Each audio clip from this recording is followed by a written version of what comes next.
Adrian Griffin is here in the New York studio with me. He's from Lithium Australia. Adrian, good to speak with you. You too, Christine.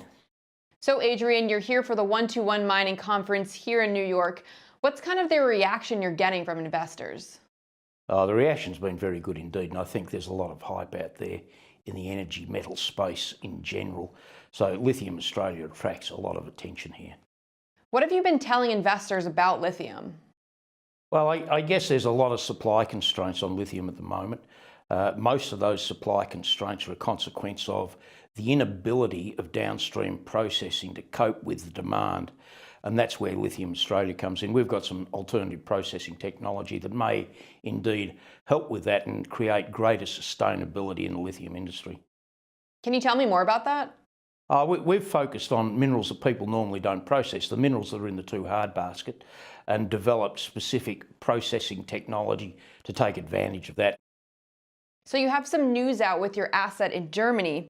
You found cobalt there, but I know you have some interesting add-on news to this. Can you tell me about that?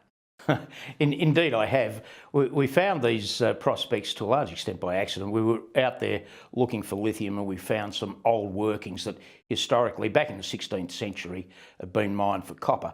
Now, they had been abandoned because they had a lot of cobalt in them, and that was difficult at that period of time to process. And as a consequence, in the 16th century, it was just too hard. But today, lo and behold, that's exactly what people want. So we've found extensive copper vein systems that have both lithium and cobalt in them. So the mineralisation is very unusual. It's spread out over a couple of kilometres, and at the moment, literally, we're just touching the surface. What are the grades of those? Well, we announced recently grades up to about 0.5% cobalt, but I'm very pleased to say that the most recent samples have come up to about 1.5% cobalt, about 0.5% copper, and about 0.7% lithium, and they're very high grades indeed. Those are good grades? They certainly are. So there is lots of mining going on in Australia. Is there anything happening with downstream processing?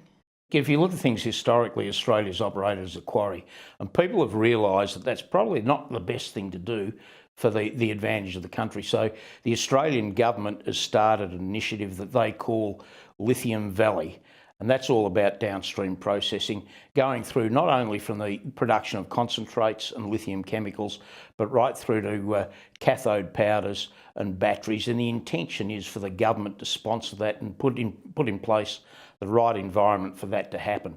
And to a large extent, we've been doing that. At the moment, we have a small pilot scale cathode powder plant based in Brisbane. We are producing cathode powders, cathodes, batteries, and taking those right through to testing and commercialisation. Adrian, thank you so much for talking with us today. Please enjoy New York City. Thank you very much, Christine.